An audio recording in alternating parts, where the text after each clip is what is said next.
નમસ્કાર મિત્રો બાપુની ધરતી પર હવે લીગલી દારૂ ધમધમશે।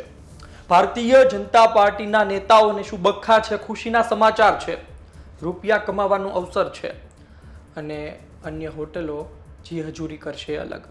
વિસ્તારથી વાત કરું, અત્યાર સુધી આપને સાંભળ્યું છે કે પરમિટ ધારકો આ જિલ્લામાંથી દારૂ લે છે અને ત્યારબાદ પીવે છે, પરંતુ પોરબંદરના સમાચાર નહોતા। હવે વાવડ તેવા મળી રહ્યા છે કે પોરબંદરની અમુક હોટલોને તેનો પરવાનો મળશે અને આ પરવાનો મળ્યા બાદ પરમિટ ધારકોએ દૂર નહીં જવું પડે, પોરબંદરમાં જ તેઓ પરમિટ બતાવે અને ત્યાંથી જ દારૂ લઈ લે અને ત્યારબાદ પીવે। દેશી દારૂ તો ધમધમતો જ હતો, આટડીઓ ચાલતી જ હોય છે, ચૂંટણી સમયે જે દારૂ પકડાય એ પણ અલગ।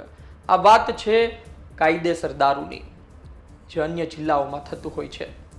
હવે તમે કહેશો કે આમાં અલગ શું છે અન્ય જિલ્લામાં, એમ પોરબંદરમાં પણ, પરંતુ આમાં અલગ વાત એ છે કે ભારતીય જનતા પાર્ટીના નેતાઓ બખ્ખા બોલાવશે।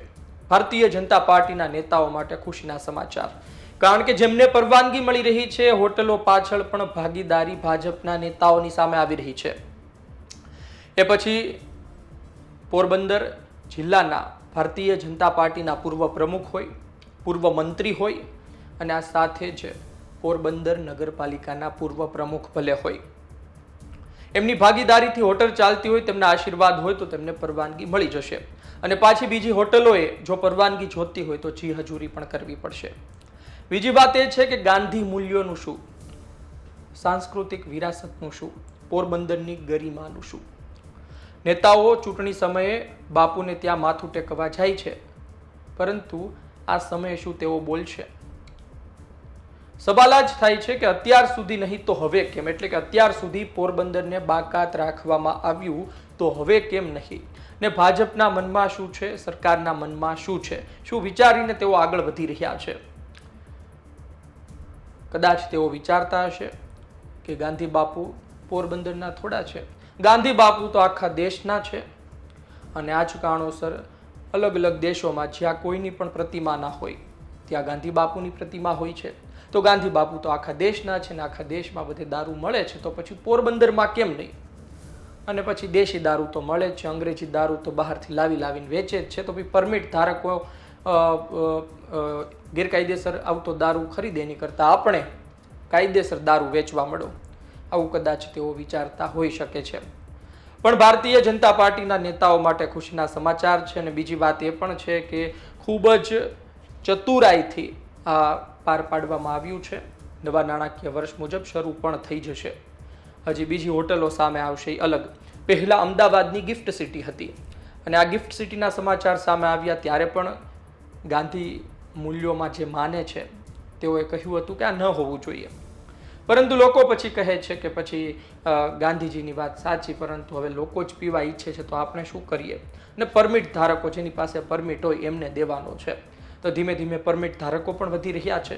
હમણાં ગુજરાત વિધાનસભામાં ધારાસભ્યોએ સવાલો પૂછવા પડ્યા કે કેટલી પરમિટ માંગવામાં આવે છે અને તમે તેના આંકડા જુઓ, કેટલી અમે તેનો ઉપર વિડીયો આવનાર દિવસમાં બનાવીશું કે કયા જિલ્લામાં કેટલી પરમિટો માંગવામાં આવી છે, એટલે કે પરમિટો પણ વધી રહી છે। અને બીજી તરફ એ વિસ્તારને વિકસાવવા માટે, પર્યટકોને આકર્ષવા માટે આ બધા બહાના સાથે ધીમે ધીમે પરવાનગી આપવામાં આવી રહી છે।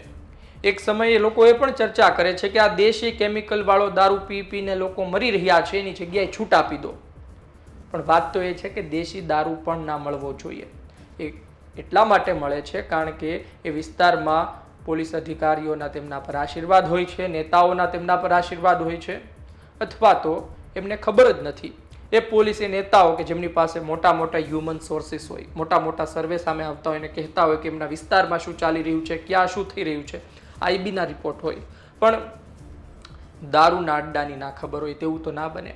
એટલે સ્થિતિ એવી છે કે એક વર્ગ એને સ્વીકારી રહ્યો છે, એક વર્ગ કહી રહ્યો છે કે આ ધીમે ધીમે જે દારૂબંધી છે એને દૂર કરવાના પ્રયત્ન છે।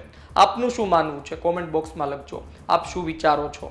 અને શું આવનાર દિવસમાં, એટલે સીધી વાત છે કે સત્તા ભાજપની હોય, સરકાર ભાજપની હોય તો તમારે હોશિયારી પણ ભાજપના નેતાઓની જ કરવી પડે। પરવાનગી જોતી હોય તો લીગલી રસ્તા તો બહુ બધા હોય, પરંતુ તમારે ઝડપથી પરવાનગી જોતી છે તો પછી તમારે જી હજૂરી કરવી પડે અને એ આવનાર દિવસમાં પોરબંદરમાં શરૂ થઈ શકે છે. જોઈએ આવનાર દિવસમાં શું થાય છે. આપણે ત્યાં કોઈ પાર્ટીના નેતા મંદિરે આમંત્રણ આપ્યું હોય, નવું મંદિર બન્યું હોય, કહ્યું હોય કે તમને આમંત્રણ છે, તમે આવજો, અને ન જાય તો એ પાર્ટીના નેતાઓ રાજીનામું ધરી દેતા હોય છે કે નથી રહેવું આ પાર્ટીમાં. અમારી પાર્ટીના સૌથી મોટા નેતા કેવા છે, મોટા મોટા મંદિર બને છે ને ત્યાં આમંત્રણ આપવામાં આવે, દેશની સંસ્કૃતિ એની હારે જોડાયેલી હોય, આસ્થા જોડાયેલી હોય, ત્યાં એ આમંત્રણ આપે છતાં નથી પહોંચતા, નથી રહેવું એ પાર્ટીમાં. તો પછી એ નેતાઓ શું ગાંધી મૂલ્યોનું હનન થતું હોય એ વિસ્તારમાં લિકર શોપની પરવાનગી મળે તો પોતાની પાર્ટીથી રાજીનામું આપી દેશે? ખૂબ નાનો સવાલ છે. આપનો જવાબ કોમેન્ટ બોક્સમાં લખજો. ધન્યવાદ.